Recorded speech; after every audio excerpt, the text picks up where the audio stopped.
to make a passive boy active. So, perfect, they said. Make a passive boy active. Henceforth, the term explosive echo ranging was dropped, and the term Julie was substituted. Julie is the term used for explosive echo ranging. And in fact, Miss Julie Gibson, who went off to her happy life, became a mother eventually and had a nice life. Julie Gibson received a special award for her contributions to anti-submarine warfare. This is true. Wow. So, explosive echo ranging, now we're going back to David Tate. So, in April 59, we have Julie, as I've already explained.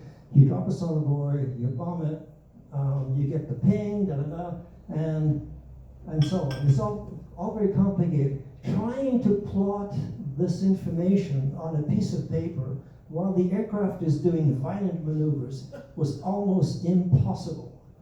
And so the Canadian Experimental Squadron, VXN, developed something with another long name, ASWTN, Anti-Submarine Warfare Tactical Navigation System. In the front panel of the tracker, it looks like a computer monitor with a bunch of dials. That is what it is. It automatically plots the position of the submarine once you do all of this complicated stuff. And so the US Navy invited VXN to demonstrate how effective this little system that the Canadians had devised, how effective it was. And so we were invited to fly from the carrier Valley Forge under the command of Task Group Alpha Hunter Killer Force under Rear Admiral John Thatch, who, by the way, Thatch was the inventor during the Battle of Midway of the Thatch-Weave fighter tactic, which helped win the Battle of Midway. So he's a pretty high-profile American admiral. And the attacker, so we have a task force, aircraft carrier, destroyers. The attacker is this submarine here, which is the USS Skipjack. It's a super streamlined, ultra-fast, 20-knot submerged nuclear submarine. They were attacking it. And Dave Tate records that this was his proudest moment while serving in the Royal Canadian Navy. So let me just finish this little story. So, Tracker 1507 is equipped with this equipment, and Dave Tate is flying these tight little circles to make sure that we're doing this all properly. The skipjack was held for 52 consecutive minutes. The old record of holding a submarine in contact was 5 minutes. And she was doing varying speeds at varying depths, and this resulted in the following signal from Com Hawk 4, Commander Hunter Killer Group Force, to Commanding Officer VXN Detachment Valley Forge. Admiral Thatch sends, pleasure seeing a visiting professional in action. Well done. Now, Admiral Thatch, when the aircraft landed, insisted on privately hearing all of the colorful language in the cockpit voice recording that occurred for the previous hour and a half. Nothing could be substituted for that. The Americans adopted this technology within months. It took Canada 5 years. Oh, and incidentally, this little photograph, that's Guess Who, but this is Tracker 1507, and it's at Borden, just north of Barrie, or just whatever it is, just close to Barrie.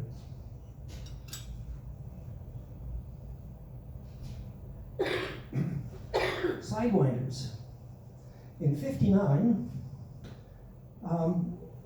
the Royal Navy, which was developing its own guided missile systems, looked down its long nose at Canada and said, "What do you got, these funny sidewinders? Okay, tell you what, we will offer you the use of our missile range in the Bristol Channel." if you wish to use it. And we will also throw in, for free, 8 Fireflies. Is it 8? I forgot. 6 Fireflies.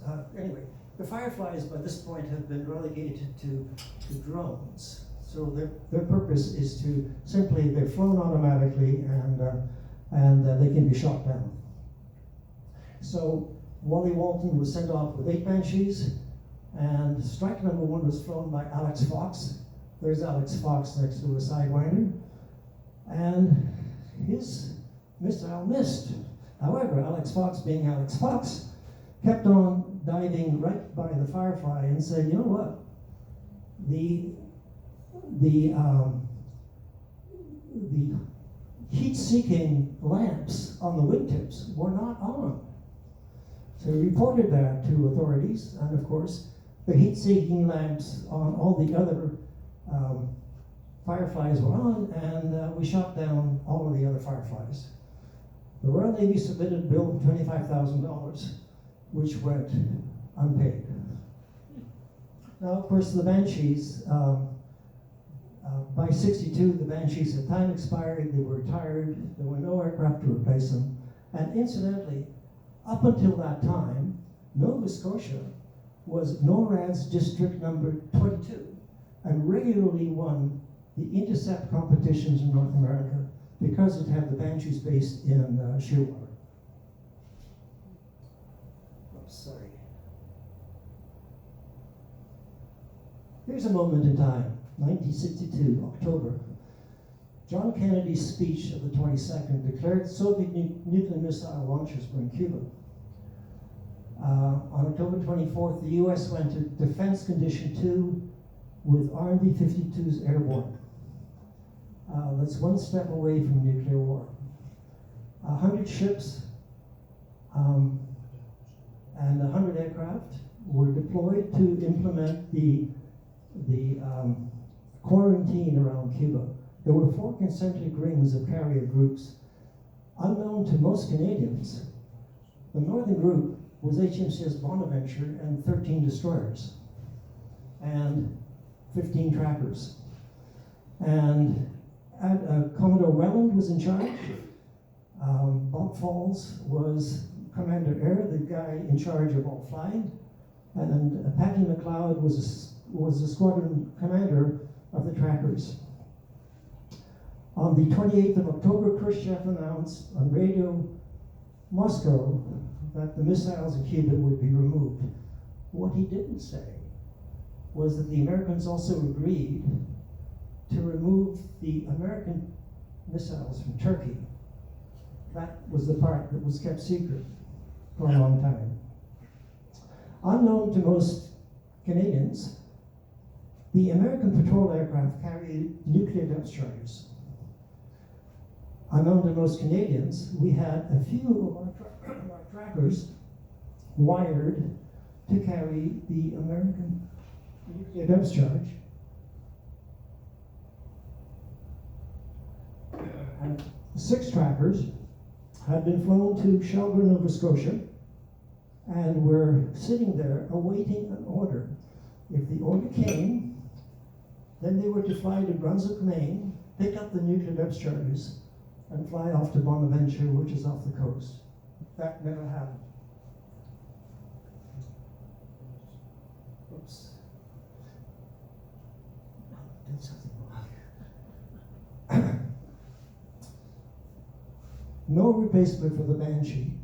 In '64, a move was made to see whether the American Skyhawk jet could be flown from the Bonaventure. These 2 test pilots, Dave Tate and Joe Sosnkowski, were supposed to do the flight trials. But as it happened, insurance policies dictated that the pilots had to be American. And so we had Skyhawks successfully landing at Bonaventure, taking off from Bonaventure, and it never happened in Canada, we never got them. However, the Australians adopted this airplane for their carrier, which is almost identical. And if you want to read Jeff Craven's novel, The Court Martial, this is in fact a a version of this story made into a novel. It's quite good. Timing is everything. When you're going to fire off an aircraft from the catapult, it's a good idea to have the carrier's bow pointing slightly upwards. If it's not pointing slightly upwards, bad things can happen. And this particular tracker actually flew right through this wave, came out the other end, did a short circuit, landed, and was eventually repaired. So we're at the very end of carrier flying in Canada, 1969. Dave Tate at this point is the commander of 880 Squadron. And it has been heard that Bonnie's going off for one more cruise, and then that's the end.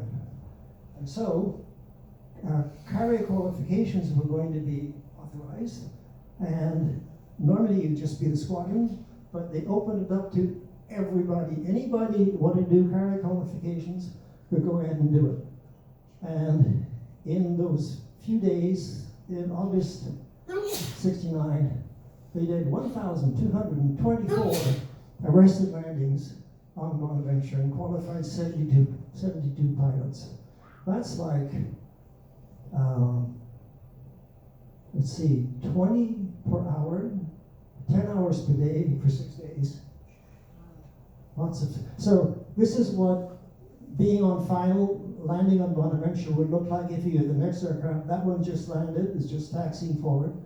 That's what it looks like if you're standing right there, with the aircraft just coming down, and there it is catching the hook, catching the wire.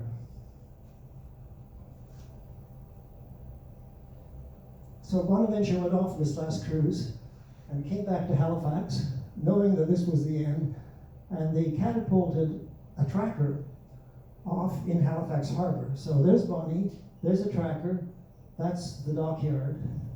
Unfortunately, the catapult then became unserviceable, wouldn't work anymore. They still had 4 more trackers on the deck. What to do? What to do is steam under the Angus L. MacDonald Bridge, steam up into Bedford Basin, and the captain decided that this is what we do.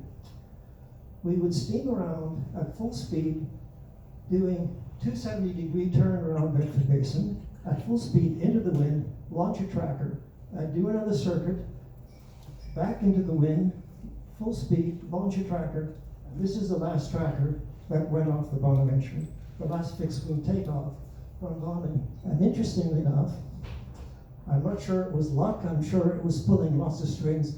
The guy in the left-hand seat was Paul Fotheringham, who was the first to land on the Bonaventure, and the guy in the right-hand seat was Shell Rowell, who was the first pilot to land a tracker on the Bonaventure in '57. I don't know how that happened.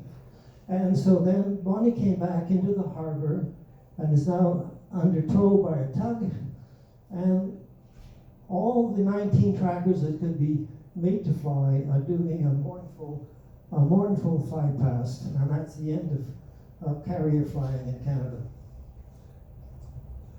So what else to tell? Now we only have Sea Kings flying from destroyers and frigates and tankers. We sent on the Gulf War in 1990 3 ships, the Athabaskan, the Protector, and the Terra Nova went off to the Gulf War, and with 5 Sea Kings on board under the command of this man. Now this man now is in the Canadian Air Force, so the Navy no longer has any role in flying. And they flew for a whole year in sand-laden winds at 50 degrees, and they all came back operational a year later.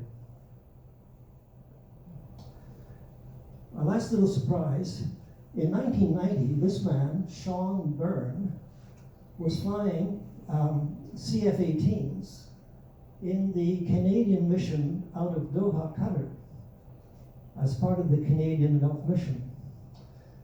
In 1991, he was seconded to the US Navy and converted onto the American Hornet, which is almost the identical aircraft to what he was already flying. He carry qualified on the USS Saratoga, and his logbook has 127 landings and 39 of them at night, so he's undoubtedly the very last Canadian to have done carrier flying after Collishaw in 1929, 62 years later. Last slide. The Seeking story. The first Seeking arrived in 1963 into the Royal Canadian Navy. Then we had unification, all flying now Air Force. Bonaventure scrapped in 69.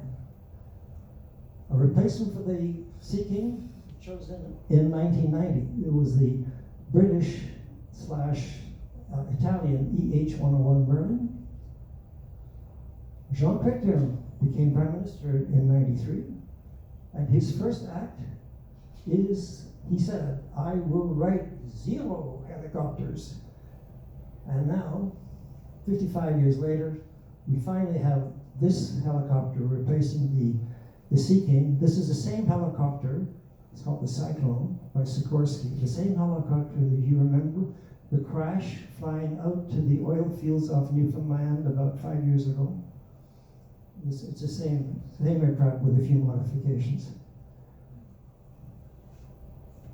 Thank you. Wow.